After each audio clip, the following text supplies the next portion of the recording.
வணக்கம். இன்றைய சொல்ல மறந்த கதையில் நான் கொஞ்சம் உணர்வுபூர்வமான ஒரு தகவலோடு வந்திருக்கிறேன். அது உணர்வுபூர்வமானது அப்படிங்கிறது நம்ம எல்லாருக்கும் தெரிந்திருக்க வேண்டிய அவசியம் தெரிந்திருக்க வேண்டிய ஒரு தகவல் அப்படின்னு நான் நினைக்கிறேன். தமிழ்நாட்டில் சரித்திர முக்கியத்துவம் வாய்ந்த இடங்கள் எத்தனையோ இருக்குது. மன்னராட்சி நடந்ததாக நம்ம வரலாற்றில் படிக்கிறோம். ஆனால் நம்முடைய மன்னர்கள் வாழ்ந்த கோட்டைகள் எங்கே அப்படின்னு தேடி பார்த்தோம்னா விரல் விட்டு எண்ணக்கூடிய கோட்டைகள் தான் இருக்கக்கூடும். பாண்டியர்கள் வாழ்ந்த கோட்டை இல்லவே இல்லை. சோழர்கள் வாழ்ந்த கோட்டை காணவே காணும். அதிலும் பாண்டியர்கள் மிக நீண்ட காலமாக ஆட்சி பொறுப்பில் இருந்தவர்கள். அவர்களுடைய தலைநகரமாக இருந்த மதுரை மிகவும் புகழ் பெற்றது. மிக அழகான நகரம். அந்த நகரத்து கோட்டை எங்கே? அப்படி நாம் சொல்ல மறந்த கோட்டை பற்றிய வரலாற்றை தான் நான் இன்னைக்கு கூட பேச போகிறேன். அந்த மதுரை கோட்டைக்கு என்ன நேர்ந்தது, என்ன நடந்தது அப்படிங்கிறத நாம் இந்த பதிவில் பார்க்க போகிறோம். மதுரையில் பல நூறு ஆண்டுகளாகவே கோட்டை இருந்தது. பாண்டியர் காலத்தில் ஒரு கோட்டை இருந்தது. அப்போ அந்த கோட்டை பற்றிய குறிப்புகள் நம்முடைய இலக்கியங்களில் தொடர்ச்சியாக இருக்கிறது. அந்த கோட்டையை பற்றியும், கோட்டைக்குள்ளே நுழைவதை பற்றியும், அந்த கோட்டைக்குள்ளே எப்படி போகணும் அப்படிங்கிறத பற்றியும் பல்வேறு நமக்கு சான்றுகள், இலக்கிய சான்றுகள் இருக்கின்றன. மதுரை கோட்டையில் 5 நுழைவாயில்கள் இருந்தது அப்படின்னு சொல்லிட்டு நம்முடைய இலக்கியங்கள் சொல்லுகின்றன. ஆனால் அந்த கோட்டை இப்போ எங்கே போச்சு அப்படின்னு நம்ம தேடி பார்த்தோம்னா மதுரைக்குள்ள அதற்கான சுவடுகள் இருப்பதை நம்ம பார்க்க முடியும். பழைய தமிழ் இலக்கியத்தில் என்ன சொல்லுவாங்க அப்படின்னு கேட்டால், பாண்டியர்களுடைய மதுரை கோட்டைக்கு வெளியில் கிருதுமால் நதிக்கரையில் கூடலழகர் பெருமாள் கோயில் இருந்தது அப்படின்னு ஒரு வரி இருக்கும். அப்படின்னா கூடலழகர் பெருமாள் கோயிலுங்கிறது இப்போ மதுரை மாநகருக்கு உள்ள இருக்கக்கூடிய வெளி வீதிக்கு உள்ள இருக்குது. அப்போ அதுக்கும் முன்னாடி மீனாட்சி அம்மன் கோவில் இருக்கிற இடத்தை சுற்றி ஒரு வேளை கோட்டை சுவர் இருந்திருக்க வேண்டும். அங்கதான் இருந்திருக்க வேண்டும். அப்போ எப்படி இருக்க முடியும் அப்படின்னு பார்த்தோம்னா, இப்போ நம்ம அது குறித்து ஒரு தேடி பார்த்தோம் அப்படின்னா, விட்டவாசல் அப்படின்னு ஒரு இடம் இருக்கும். இப்பவும் மதுரையில் போனீங்கன்னா மீனாட்சி அம்மன் கோவிலுக்கு பக்கத்தில் போனீங்கன்னா விட்டவாசல் அப்படின்னு ஒரு இடம் இருக்கும். அந்த விட்டவாசல்ல ஒரு மண்டபம் இருக்கும். அது என்ன விட்டவாசல் அப்படின்னா, இடிக்காமல் விட்டவாசல் அப்படிங்கிறதான் பொருள். அப்போ அந்த இடத்துல கோட்டையின் வாசல் இருந்திருக்குது, இடிக்காமல் விட்டுருக்காங்க. அதனால அது விட்டவாசல் அப்படிங்கிற பேர். இப்பவும் நீங்க மதுரை ராஜா பார்லி பேக்கரிக்கு எதிரில் இருக்கிற ஒரு தெருவை பார்த்தீங்கன்னா பாண்டியன் அகில் சந்து அப்படின்னு எழுதியிருப்பாங்க. அது என்ன பாண்டியன் அகில் சந்து அப்படின்னு பார்த்தீங்கன்னா, அது பாண்டியன் அகழியாக இருந்திருக்க வேண்டும். அந்த அகழி தூர்ந்து போன இடத்துல அது அகழி சந்தா மாறி அது அகில் சந்தாக உச்சரிப்பில் மாறி மாறி வந்திருக்கக்கூடும். அப்போ அந்த இடத்துல தான் கோட்டையும் கோட்டையோட அகழியும் இருந்திருக்க வேண்டும். அதாவது இன்றைக்கு இருக்கக்கூடிய நம்முடைய இந்த ஆவணி மூல வீதியோட நகரம் முடிந்து கோட்டை சுவர் இருந்திருக்க வேண்டும். சரி, அப்போ எப்போ இந்த கோட்டையை விரிவாக்கம் பண்ணாங்க? ஒரு 15ஆம் நூற்றாண்டு இல்லை 16ஆம் நூற்றாண்டில் நாயக்கர்கள் ஆட்சி தமிழ்நாட்டில் மதுரையில் ஏற்படும் போது முதல் நாயக்க மன்னரான விஸ்வநாத நாயக்கர் காலத்தில் மதுரையில் நகரம் விரிவாக்கம் கோட்டையை பெருசாக்குறாங்க. அப்போ கோட்டையை பெருசாக்கும் போது பழைய கோட்டையை இடிச்சிட்டு புதிய கோட்டை கட்டுகிறார்கள். அந்த கோட்டை 40 அடி உயரத்திற்கு பெரிய கோட்டை சுவர் 4 வாயில்களோடு 72 கொத்தளங்களோடு கட்டப்பட்டதாக குறிப்புகள் இருக்கின்றன. இந்த கோட்டை நகரத்தை வலுப்படுத்தியது. மதுரை அந்த கோட்டையோட அகழி 5184 மீட்டர் அகலம் கொண்டது, சுற்றளவு கொண்டது அப்படின்னு வெள்ளைக்காரர்களுடைய குறிப்பில் இருக்கிறது. வெள்ளைக்காரர்கள் இந்த நாட்டுக்கு ஆட்சி பொறுப்புக்கு வந்தபோது மதுரை கோட்டையை பற்றிய குறிப்புகளை எழுதி வைத்திருக்கிறார்கள். அதுல கோட்டை பற்றிய குறிப்பு இருக்கிறது. அந்த அகழி 5184 மீட்டர் சுற்றளவுக்கு இருந்தது. அவ்வளவு பெரிய கோட்டையாக மதுரை கோட்டை இருந்தது அப்படிங்கிற குறிப்பு இருக்குது. அப்போ மதுரை கோட்டைக்குள்ள இருக்கக்கூடிய கடைசி வீதி மாசி வீதியாக இருந்தது. அதற்கு பிறகு கோட்டை சுவரும் அகழியும் இருந்தன. அகழிக்கு பிறகு வெளி வீதி இருந்தது. இப்ப இருக்கிற வெளி வீதி தான் கோட்டைக்கு வெளி வீதியாக இருந்தது. இப்பவும் நீங்க மாசி வீதி முடிந்து அதற்கு பிறகு பார்த்தீங்கன்னா மதுரை மேலவாசல் அப்படின்னு சொல்லிட்டு ஒரு சின்ன கட்டடம் மட்டும் இருக்கும். அதுதான் அந்த காலத்துல மதுரையோட மேலவாசல் இருந்தது. சரி, இவ்வளவு பெரிய கோட்டை சுவர்கள் இருந்தது. இந்த கோட்டை சுவர் எப்படி இடிக்கப்பட்டது, என்ன ஆச்சு, இந்த கோட்டை சுவருக்கு என்னதான் நேர்ந்தது அப்படிங்கிற செய்தி தான் நாம சொல்ல மறந்த கதை. ஒரு காலத்துல ஆங்கிலேயர்களின் கமாண்டன்டாக இருந்த கமாண்டன்ட் சாஹிப் என்று அழைக்கப்பட்டு கான் சாஹிப்பாக மாறிப்போன மருதநாயகம் ஆங்கிலேயர்களுக்கு எதிராகவே போர்க்கொடி உயர்த்தினார். ஆங்கிலேயர்களை துரத்துவதற்கான போரில் ஈடுபட்டார். அவர் மதுரையை தலைமையிடமாக கொண்டு அந்த கோட்டையிலேயே தங்கி ஆங்கிலேயருக்கு எதிராக போர் தொடுத்தார்.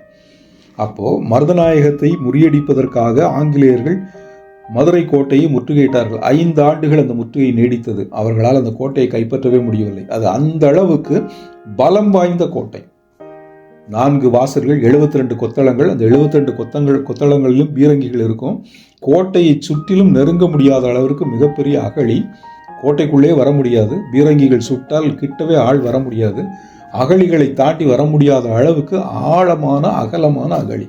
இவ்வளவு வலிமை வாய்ந்த கோட்டையாக இருந்தது. 5 ஆண்டுகள் போராடிய வெள்ளையர்கள் மருதநாயகத்தை ஒழிக்க முடியாமல் கடைசியில் மருதநாயகம் கூட இருந்த ஒரு பிரெஞ்சு தளபதிக்கு லஞ்சம் கொடுத்து மருதநாயகம் தொழுகையில் ஈடுபட்டு கொண்டிருந்த போது அவரை மடக்கி பிடித்து கொன்றார்கள்ங்கிறது கதை. மருதநாயகம் கதையை நம்ம இன்னொரு வீடியோவில் பார்க்கலாம். இப்போ மருதநாயகம் இறந்த பிறகு, கொல்லப்பட்ட பிறகு மதுரை கோட்டை வெள்ளையர்களுக்கு சிம்ம சொப்பனமாக மாறியது. இனி தமிழ்நாட்டில் ஏதாவது ஸ்ட்ராங்கஸ்ட் கோட்டைகள் இருந்தால் அது நமக்கு ஆபத்து என்று புரிந்து கொண்டவர்கள் தமிழ்நாட்டில் இருந்த எல்லா கோட்டைகளையும் இடித்தார்கள். மதுரை, திருச்சி உட்பட பலம் வாய்ந்த கோட்டைகள் அனைத்தும் இடித்து அகற்றப்பட்டன. கோட்டை சுவர்கள்லாம் இடித்து அகற்றப்பட்டன. ஆனால் இது புரியாத சில பேர் என்ன சொல்லுவாங்க அப்படின்னு கேட்டால், மதுரை நகரை விரிவாக்கம் செய்வதற்காக ஆங்கிலேயர்கள் மதுரையின் கோட்டை சுவர்களை அகற்றினார்கள். மதுரை நகரை விரிவாக்கம் செய்து வெள்ளையனுக்கு என்ன ஆக போகுது? வெள்ளக்காரனுக்கு என்ன கவலை அதை பற்றி? அவன் இங்கே கொள்ளையடிக்கவும் இங்கே இருக்கிற பொருள்களை சுரண்டுவதற்கும் வந்தவர்கள். அவங்களுக்கு மதுரை நகரம் விரிவாக போனான்னா சுருங்கி போனால் அவனுக்கு என்ன? சரித்திரத்தை எப்படிலாம் மாற்றி மாற்றி திருத்தி சொல்லுகிறார்கள் பாருங்கள். இது எப்போ நடந்தது? மதுரை கோட்டை அகற்றம் எப்போ நடந்ததுன்னா 1847 இந்தியா சுதந்திரம் அடைவதற்கு சரியா 100 ஆண்டுகளுக்கு முன்னாடி கோட்டையை அகற்றுகின்ற முடிவுகளை எடுத்து கோட்டையை இடித்து அகற்றினார்கள். எப்படி அகற்றினார்கள்? அது அதைவிடவும் கேவலம். அந்த கோட்டையை அவன் இடிக்கல, மதுரை கோட்டை சுவர்களை. அவன் என்ன செஞ்சான் அப்படின்னா, யாருக்கு கோட்டையை இடிக்கிறீர்களோ, எந்த பகுதியை எவ்வளோ இடிக்கிறீர்களோ அவ்வளோ இடம் உங்களுக்கு, அந்த அகழியையும் நீங்களே தூர்த்தரணும் அப்படின்னு சொல்லி அதையும் சொன்னார்கள். யார் சொன்னது? அப்போ மதுரையின் கலெக்டராக இருந்தவர் போட்ட உத்தரவு. பிளாக்பர்ன் அப்படிங்கிறவர் 1834 1847 வரை மதுரையின் கலெக்டராக இருந்தார். அவர் தான் இந்த கேடுகட்ட திட்டத்தை போட்டது.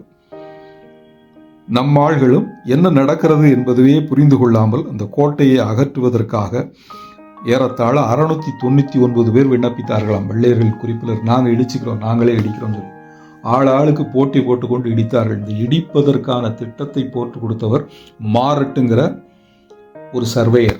அவர் தான் இடத்தை அளந்து கொடுப்பார், யாருக்கு எவ்வளோ இடம் இடிக்கணும். இந்த இடிக்கின்ற சுவர்களையும் அந்த பணிகளையும் மேற்பார்வையிடுவதில் பெருமாள் மேஸ்திரின்னு ஒருத்தர் ஈடுபட்டார். எல்லாம் நம்ம ஆளுகள் போட்டி போட்டு நீ நானும் முந்தி கோட்டை சுவர்களை தங்கள் கை கொண்டு தங்களே இடித்தார்கள். நம்ம கையை வச்சு நம்ம கண்ணை குத்துற மாதிரி வெள்ளக்காரன் மதுரை கோட்டை இடித்து அகற்றினான். அப்படி அகற்றும் போது திடீர்னு ஒரு காலரா நோய் வந்தது. எல்லாருக்கும் சிகிச்சை அளிக்கணும், என்ன செய்யறதுன்னு தெரியல. மேல கோபுர வாசல் அப்படின்னு இப்போ ஒன்று மிச்சம் இருக்கும். அந்த இடத்துல ஒரு அலுவலகம் மாதிரி, கோட்டை வாசலுக்கு பக்கத்தில் அலுவலகம் மாதிரி இருந்தது அந்த காலத்தில். வீரர்கள் தங்கி கண்காணிப்பு பணியில் ஈடுபடுறது. கோட்டை சுவர் அவ்வளோ உயரமாக இருக்கும். அந்த இடத்தை இடிக்காதீங்கன்னு சொல்லி அந்த இடத்த அலுவலகம் ஆஸ்பத்திரியாக மாற்றி, மருத்துவமனையாக மாற்றி சிகிச்சை அளித்தார்கள். அதனால் அந்த இடம் விடுபட்டது. அதை தவிர மற்ற எல்லா இடத்தையும் இடிச்சு அகற்றினாங்க. இப்போ நீங்கள் மதுரைக்கு போனீங்கன்னா அங்கே மேலே பெருமாள் மேஸ்திரி வீதி, கீழே பெருமாள் மேஸ்திரி வீதி, பெருமாள் மேஸ்திரி வீதி இருக்கும், கீழே மாரட்டு வீதி, மேலே மாரட்டு வீதியும் இருக்கும். அது அந்த கோட்டையை இடித்தவர்களுக்கு வெள்ளைக்காரன் கொடுத்த பரிசு. நம்முடைய கோட்டையை இடிக்கப்பட்டதற்காக கொடுக்கப்பட்ட இடம். அந்த மதுரை கோட்டையை இடித்த கற்களை கொண்டே அகழியை நிரப்பினார்கள். மிச்சம் இருந்த கல்லை கொண்டு ஒரு கற்பாலம் கட்டினார்கள். மதுரையில் இப்பவும் ஒரு கல்பாலம் இருக்கும். அதுக்கப்புறமும் ஒரு மிச்சம் கல் நிறைய இருந்தது. அவ்வளோ பெரிய சுவரில் இடித்த கல் என்ன பண்ணுறது? அந்த கல் மிச்சம் இருந்தது. அந்த கல்லை கொண்டுதான் கோட்டை சுவர் இடிக்கப்பட்ட 45 ஆண்டுகளுக்கு பிறகு ஆல்பர்ட் விக்டர் பாலம் சொல்லி ஒரு இப்பவும் ஏவி பாலம் இருக்கும். அந்த பாலத்தையும் கட்டினார்கள். வைகைக்கு குறுக்கே ஒரு மேம்பாலம். அந்த மதுரையின் பழைய கோட்டை சுவர்களாலான கற்பாலத்தையும், மதுரையின் பழைய கற்களால் கோட்டை சுவர்கள் கற்களை கொண்டு கட்டப்பட்ட பாலத்தையும் இப்போ நீங்கள் மதுரைக்கு போனால் பார்க்கலாம். கண்ணீரோடு பார்க்கலாம். அது நம்முடைய பழைய கோட்டையின் வரலாற்றை சொல்லும். அப்படி இடித்து அகற்றினார்கள். இந்த கோட்டையை அகற்றுகின்ற பணியில் இன்னும் ஆள் வேணுங்கிறக்காக சிறை கைதிகளை பயன்படுத்தினான் வெள்ளையன். கூலிக்கு கூட ஆள் வைக்கல, சிறை கைதிகளை கூலிக்கு ஆள் வச்சா அவன் கையிலேருந்து காசு கொடுக்கணுங்கிறதுக்காக சிறை கைதிகளை கொண்டு மதுரையிலிருந்து 20 கிலோமீட்டர் தூரத்திற்கு சாலையும் அமைத்தார்கள் வெள்ளையர்கள். இவ்வளவு நடந்தது. இதையெல்லாம் செய்து மதுரையின் கோட்டை இடித்து அகற்றப்பட்டது. இப்போது போனாலும் மதுரை நகருக்குள் வந்து உங்களுக்கு அந்த பழைய சுவடுகள் இருக்கும். மேலக்கோபுர வாசல் இருக்கும். நீங்கள் வடக்கு வாசல்னு ஒன்று இருக்கும். வடக்கு வாசல் bus stop, Keezhavasal bus stop அப்படின்னு சொல்லுவாங்க மதுரையில் போனீங்கன்னா. அதெல்லாம் அந்தந்த வாயில்கள் இருந்த இடம். தெற்கு வாசல் பஸ் ஸ்டாப்னு சொல்லுவாங்க. அந்த தெற்கு வாசல் பஸ் ஸ்டாப்னு போனீங்கன்னா தெற்கு வாசலில் ஒரு சின்ன இடம் மட்டும் இருக்கும். பழைய இடிக்காமல் விட்ட கண்காணிப்பு கோபுரம் மாதிரி சின்ன இடம் மட்டும் இருக்கும்.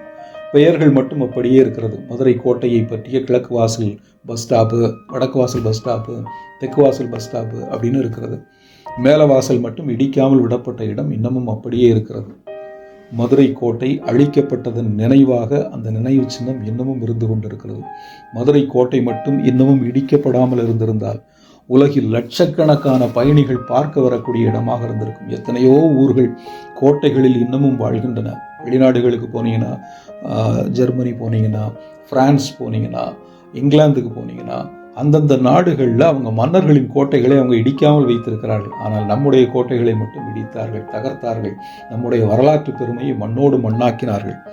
அப்படி மண்ணாக்கப்பட்ட மதுரையின் கோட்டை வரலாற்றை, சொல்ல மறந்த வரலாற்றை தான் நான் உங்களுக்கு சொல்லியிருக்கிறேன். இனியொரு முறை மதுரைக்கு போனால் சொல்ல மறந்து போன இந்த வரலாற்றோடு அங்கே மிச்சம் இருக்கிற மதுரை கோட்டை நினைவுகளையும் தொட்டு பாருங்கள். நம்முடைய வரலாறுகளை அவை சொல்லக்கூடும். இன்னொரு நல்ல சுவையான செய்தியோடு உங்களை சந்திக்கிறேன். நன்றி, வணக்கம்.